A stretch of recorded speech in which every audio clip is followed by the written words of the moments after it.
Hello everyone. तर आम्ही निघालो आहोत बारामतीवरून साताऱ्याला. निघताना मला बाकीच्यांचे व्हिडिओज कॅप्चर करता नाही आले कारण खूप घाई झालेली आणि आम्हाला लवकर पण निघायचं होतं कारण लवकर पोहोचायचं होतं अंधाराच्या पहिले.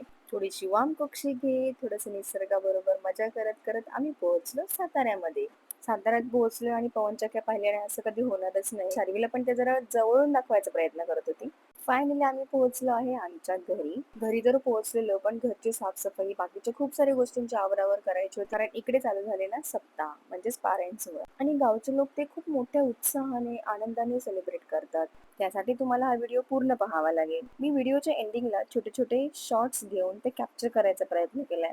खूप दिवस घर बंद असल्यामुळे आम्हाला खूप सारी साफसफाई करायची होती. तर हे आहे आमचं छोटंसं अंगण ज्याच्यामध्ये नारळ, चिक्कू, पेरू, आंबा यासारखी बरीच झाडे तुम्हाला पाहायला मिळतील. माझ्या सासू सासऱ्यांनी भरपूर प्रमाणामध्ये इथे झाडांची लागवड केलेली आहे. ते पण मी लवकरच तुमच्या बरोबर शेअर करेन. गावाकडची लोक छोट्या छोट्या जागेमध्ये कसं पीक आणता येईल ह्याचाही विचार करतात. रोजच्या भाजीला पावटा, घेवडा यासारखे भरपूर साऱ्या गोष्टी आम्हाला अंगणामध्येच मिळणार होत्या. वर्क फ्रॉम होम करत करत मला घरची पण खूप सारी कामं करायची होती कारण आमच्या उन्हाळी कामांना सुरुवात झालेली. कारण वर्षभराची पूर्ण कामं आम्ही आत्ताच करून घेतो. पण कधी कधी त्या दोन्ही गोष्टी बॅलन्स करायला मला खूप डिफिकल्ट होतं. ऍक्च्युली आईंच्या डोळ्यांची सर्जरी झालेली म्हणून मी वर्क फ्रॉम होम घेतलेलं आणि आम्ही आलेलो गावी आणि ऑफिसचे लोक माझे टेस्ट घेत होते की मी खरंच काम करते का. नेक्स्ट डे आपल्याकडे होती पंगत ज्याच्यामध्ये वाचन करणारे लोक जे वारकरी मंडळी असतील त्या सर्वांसाठी आपण एक छोटासा जेवणाचा कार्यक्रम ठेवतो आणि आम्ही मेनू ठरवलं होतं डाळ भात, मटकीची भाजी, लोणचं, पापड आणि चपाती. पंगत होती म्हणून तुषार आलेले आणि त्यांनी मला खूप सारी मदत केलेली कारण छोटे छोटे शॉर्ट घ्यायला मला जमणार नव्हतं कारण बाकीच्या गोष्टींमध्ये मी बिझी होणार होती. त्या दिवशी ते आणि त्याच दिवशी आमच्याकडे विनेचा नंबर होता आणि शार्वीला ह्याची काहीच कल्पना नव्हती की पप्पा येणार आहेत. ती त्यांना बघून एवढी खुश झालेली आणि तिचा तो आनंद तिच्या चेहऱ्यावरून पूर्णपणे समजून येत होता. नंतर आम्ही आजींना सांगितलं, आजी तुम्ही टीव्हीवर दिसणार आहे बरं का.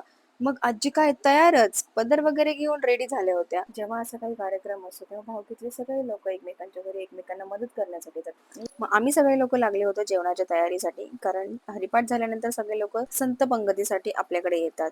शार्वीला सांगितलं होतं की थोडीशी रांगोळी काढ तर शार्वीने अशा प्रकारे रांगोळी काढली होती की ज्याच्यामध्ये मला परत रिवर्क करावं लागणार होतं आणि त्या दोन चिमुकल्या त्यांनी मला थोडीशी मदत केलेली त्यामुळे ती रांगोळी अजूनच छान वाटत होती.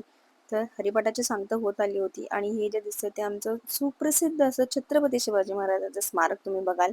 तसेच आजचे कीर्तनकार महाराज लीनाताई खाडे यांचा आम्ही मानसन्मान केला. त्याचबरोबर छोटे छोटे वारकरी मंडळी यांचंही आम्ही मनपूर्वक स्वागत केले आणि संत पंगतीचा आस्वाद घेण्यासाठी सांगितले. वारी करणारा तो वारकरी अशी एक वेगळीच ओळख त्याची निर्माण होते. पंढरपूरच्या विठ्ठलाशी संबंधित असलेला संप्रदाय म्हणजेच वारकरी संप्रदाय असाच अर्थ घेतला जातो आणि याच वारकरी संप्रदायाने महाराष्ट्राला भक्तीचा, समतेचा आणि माणुसकीचा संदेश दिला. कांदा मुळा भाजी अवघी विटाई माझी म्हणत सावता माळांनी कामातच भक्ती शोधली आणि आपल्या सर्वांना माहिती आहे संत ज्ञानेश्वर, संत नामदेव, एकनाथ, तुकाराम यासारख्या अनेक संतांनी भागवत धर्माचा प्रचार करून नामस्मरणाचा मार्ग दाखवला. तर अशा प्रकारे सर्व वारकरी मंडळाने जेवणाचा आस्वाद घेतला आणि हे सर्व पाहून आमच्या सर्वांची मने तृप्त झाली. भक्त मंडळी जास्त असल्यामुळे आम्हाला बसण्याची व्यवस्था थोडीशी बाहेरही करावी लागली. असा होता आमचा आजचा दिवस. चला तर मग भेटूयात नेक्स्ट व्हिडिओ मध्ये. तोपर्यंत तुम्ही सांगा तुम्हाला हा व्हिडिओ कसा वाटला. आवडला असेल तर नक्कीच लाईक करा, शेअर करा आणि सबस्क्राईब करा आणि माझ्या चॅनलला खूप खूप प्रेम द्या. Thank you so much. बाय.